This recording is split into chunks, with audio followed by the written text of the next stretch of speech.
Hallelujah. तो यहाँ पर क्या है, यरूशलेम में प्रभु यीशु मसीह आ रहे हैं। सुनना इस बात को, थोड़ी देर बैठ जाओ ना।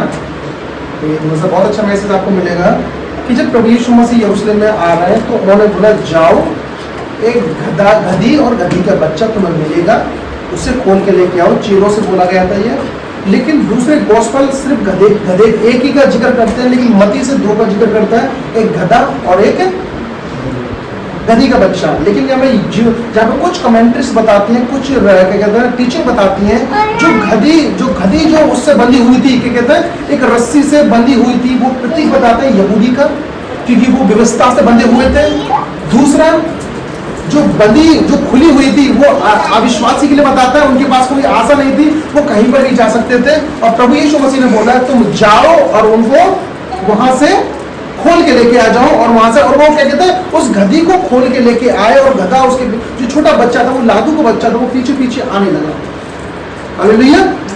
क्या बताया कि जो गधी जो बंधी हुई थी वो ज्यूस का, वो क्या कहते हैं वो बताते हैं कि वो प्रतीक बताते हैं, वो यहूदियों का प्रतीक बताते हैं, क्योंकि वो व्यवस्था के नीचे बंधे हुए थे, मूसा के लॉ के अंदर बंधे हुए थे। लॉ को पूरा करना था उनको। वैसे ही जो गधी बंधी हुई थी वहां पर, वो उससे आगे पीछे जा नहीं सकती थी। लेकिन एक गधी का बच्चा था, वो कहीं पर भी जा सकता था। उसे अविश्वास या अन्य जाति का प्रतीक बताते हैं। हालेलुया। जब प्रभु यीशु जब उसको खरीद लिया, वहां से लेके आए, चेले लेके आए। यहाँ पर कुछ बात लोग बताते हैं, स्पेशली मत्ती बताता है यहाँ पर, कि जब वो दोनों को लेके आए प्रभु यीशु मसीह के पास में, तो उन लोगों ने क्या करा, दोनों चीजों को संभाला, मतलब सजाया, और क्या कहते हैं उसमें कपड़े बिछाए दोनों पर। किसके ऊपर? गधी और गधी के बच्चे पर कपड़े बिछाए। और क्या करा, प्रभु यीशु मसीह बारी बारी एक दूसरे पर बैठे, क्योंकि वो जो लॉ है, जो क्या कहते हैं जो क्या यहूदी जो लोग क्या कहते हैं जो व्यवस्था से बंधे हुए थे, उस व्यवस्था को पूरा प्रभु यीशु मसीह ने उस गधी पे पहले बैठे, उसको पूरा किया। दूसरा उसके पास में जो क्या कहते हैं उस बच्चे के पास बैठे, तब प्रभु यीशु मसीह ने अविश्वासियों को विश्वास का द्वार खोल दिया। हालेलुया।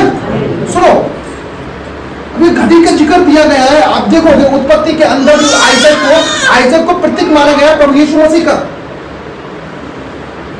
एडम क्लार्क जो कमेंट्री बताती है, जिन्होंने दो रब्बियों के नाम लिखे हैं, वो रब्बी एक कहानी बताते हैं। पढ़ना, उन रब्बियों का नाम क्या है? तनकुट, याकूट, रूबेनी। ये दो रब्बी हैं। ये बताते हैं ये वही वाली गधी है जो छठे दिन में परमेश्वर ने इसका निर्माण किया था, यानी इसको बनाया था। हालेलुया।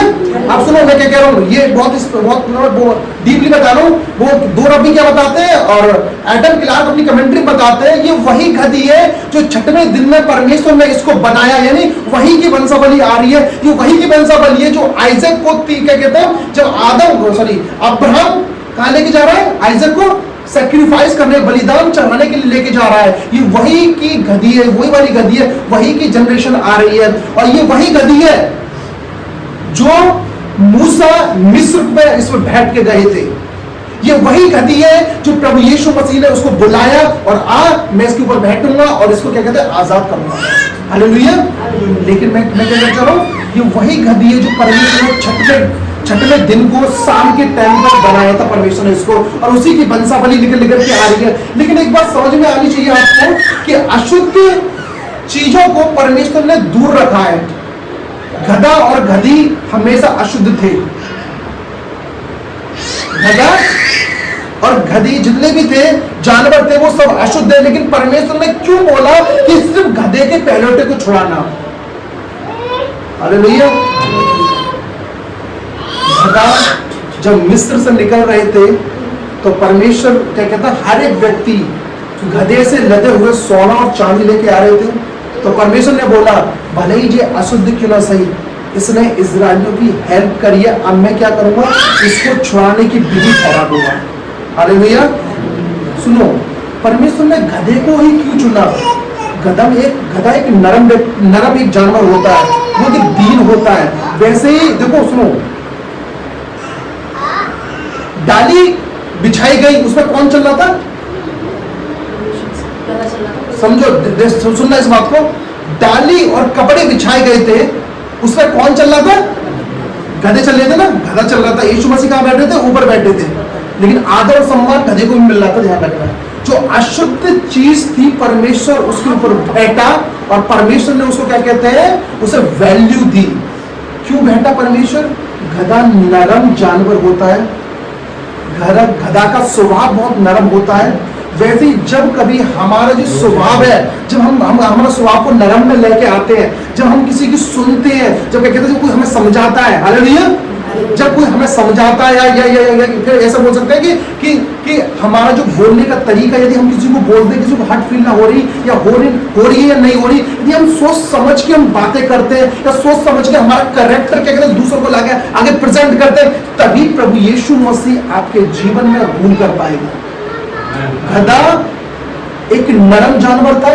एक विश्वासी यदि नरम बन के रहे, उसका नेचर एक हम्बल बन के रहे, सुनो सुनो सुनो, जो कोई पास्टर या कोई बड़ा उसको समझा रहा है, यदि वो उसको फॉलो करे, एक दीनता के साथ रहे, जैसे कि गधा के ऊपर प्रभु यीशु मसीह कब आए, वो फिर भी इसमें क्वालिटी क्या देखी, क्योंकि वो नरम था और सर झुका के चलता था वो। और यदि आज विश्वासी यदि किसी की बातों को सुन के लड़ाई में दंगे आ जाता है, मैं सच बता रहा हूं, इसलिए प्रभु यीशु मसीह उन लोगों के ऊपर रूल नहीं कर पाता जो विश्वासी होते हैं।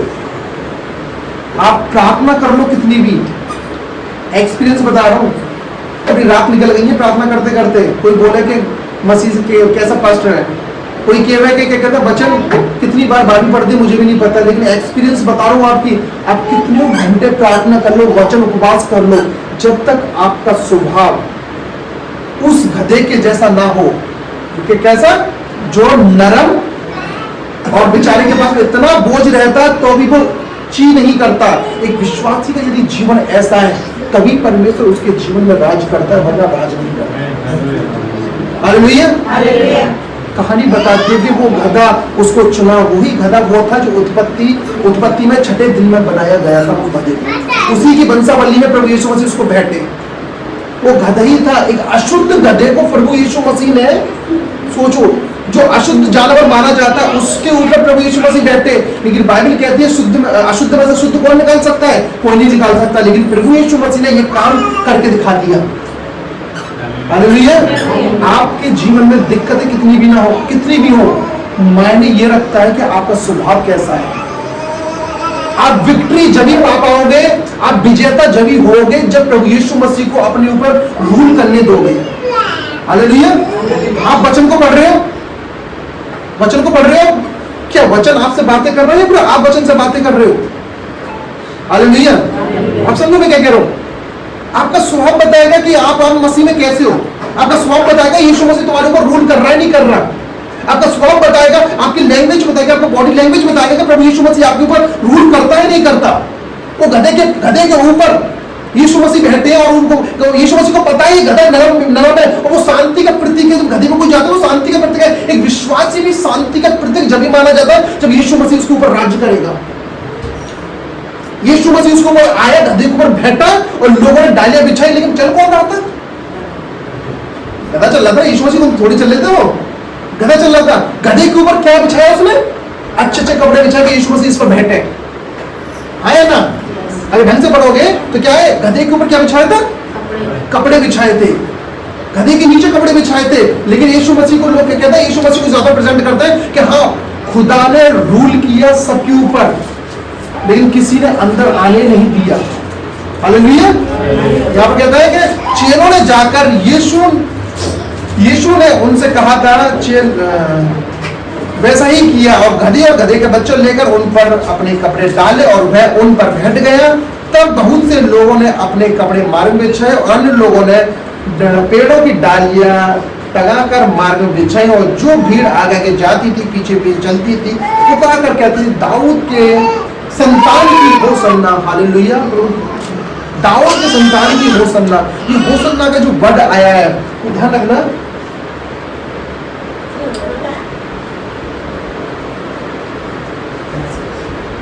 हाँ, दाऊद की संतान की होसन्ना, दाऊद के बेटे हाँ, होसन्ना। जब लोग मदद के लिए पुकारते, किसी राजा के पास जाते हैं, जब विनती और अपनी प्रार्थना लेके राजा के पास जाते हैं, उस टाइम पर राजा के पास जो भी व्यक्ति जाता था तो उसको क्या होसन्ना का नारा लगाया करते थे, क्योंकि ये एक प्रतीक क्या है, एक क्या किसका प्रतीक है? नेक्स्ट शुरू से पढ़ो। शिकायतों के निवारण के लिए राजा के पास जाते थे तो हाँ। होसन्ना शब्द का इस्तेमाल करते थे। जी हिब्रू शब्द होशियार ना ना अब बचाओ या बचाओ। हाँ, होसन्ना का मतलब होशियार मतलब हिब्रू लफ्ज़ में बचाओ, यानी प्रभु यीशु मसीह से जो वो कहते हैं यीशु मसीह की एंट्री तो यरूशलेम में कितनी बार हो चुकी है, कई बार हो चुकी है, लेकिन यही स्पेसिफिक टाइम था कि प्रभु यीशु मसीह का कि वो समय आ गया, वो फसह का पर्व आ गया जहां पर प्रभु यीशु मसीह को बलिदान करना, पूरी मानव जाति को बचाना है। और लोग हिब्रू लोग वो लोग क्या कह रहे हैं, होसन्ना यानी प्रभु हमें बचाओ क्योंकि हमारे ऊपर राज्य करो, हमें राजा बनो। यीशु मसीह को राजा नियुक्त कर रहा है और यीशु मसीह खुश हो रहे हैं वहां पर। लेकिन वही लोग जो यीशु मसीह को राजा बनाने की सोच रहे हैं, वही लोग जो मदद करने की मदद मांग रहे हैं, प्रभु यीशु मसीह से सहायता मांग रहे हैं, वही 4 दिन के बाद या कुछ दिनों के बाद में लोग क्या करेंगे, वही क्रूस की मांग करेंगे। हालेलुया, वही लोग क्रूस की मांग करेंगे जो यीशु मसीह से क्या कह रहे हैं, हमें बचाओ प्रभु। और उस टाइम सोच के देखो, मांग रहे वो हमें बचाने के लिए और प्रभु यीशु मसीह को चढ़ाने के लिए वो ही जाएंगे। Hallelujah, hallelujah.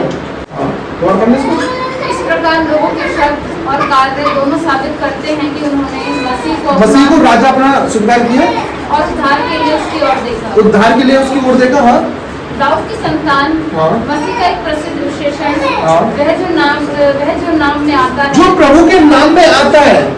सुनो, बाइबल बताती है कि प्रभु के नाम में ग्रीक लैंग्वेज में लिखा हुआ है कि नाम का मतलब होता है अनोमा। प्रभु यीशु मसीह परमेश्वर की कैरेक्टर में, परमेश्वर की अथॉरिटी के साथ प्रभु यीशु मसीह का इस दुनिया में आए थे। लोग कहते हैं अभी थैंक यू बोला, कुछ लोग आए, मर गए, गाड़े गए, चले गए, लेकिन प्रभु यीशु मसीह थे जो मारे गए, गाड़े गए, तीसरे दिन मुर्दों में से, जो पवित्र शास्त्र बताते हैं, जो हम विश्वास करते हैं प्रभु यीशु मसीह, जो आज का दिन जो हम फॉलो करते हैं प्रभु यीशु मसीह। हालेलुया। हाँ, वह जो परम नहीं, जो है प्रभु के नाम में आता है, जो कोई प्रभु यीशु मसीह के नाम में आता है, यानी धन्य है वो प्रभु के नाम में आता है। यीशु मसीह को देखो, ज्यूस लोग खुद बता रहे हैं कि प्रभु यीशु मसीह परमेश्वर के नाम में आए हैं, नाम का मतलब कैरेक्टर में यानी अथॉरिटी में प्रभु यीशु मसीह के आए हैं, लेकिन फिर भी वही क्या करेंगे, क्रूस पे चढ़ाने की मांग करेंगे वो। हालेलुया।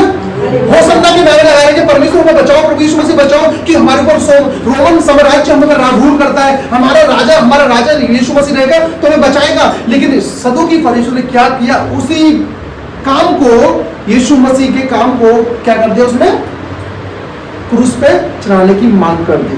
लेकिन ये तो प्रभु के साथ होना था, क्योंकि प्रभु ना चढ़ते क्रूस पे तो मानव जाति आज उद्धार ना पाती। हालेलुया। क्योंकि मानव जाति एक उद्धार ना पाए तो फिर अपने कर्मों से उद्धार पाती, तो वो कह देती कि हमने अपने कर्मों से उद्धार पाया।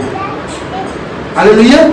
अगर प्रभु यीशु मसीह अपनी जान ना देते और अपना ब्लड ना गवाते तो यानी मानव जाति बोल देती कि क्या कहते हैं कि हमने अपनी मेहनत से उद्धार पाया, हमें किसी की जरूरत नहीं है। तो प्रभु यीशु मसीह ने किसी को भी बहाना नहीं दिया, न यूनानियों को बहाना दिया कि हमने अपनी बुद्धि के साथ उद्धार पाया, न ज्यूस को क्या कहते हैं यहूदियों को भी बहाना दिया कि हम अपनी व्यवस्था के द्वारा हमने उद्धार पाया। उद्धार सिर्फ प्रभु यीशु मसीह के द्वारा हुआ, कोई भी घमंड ना कर सके। हालेलुया।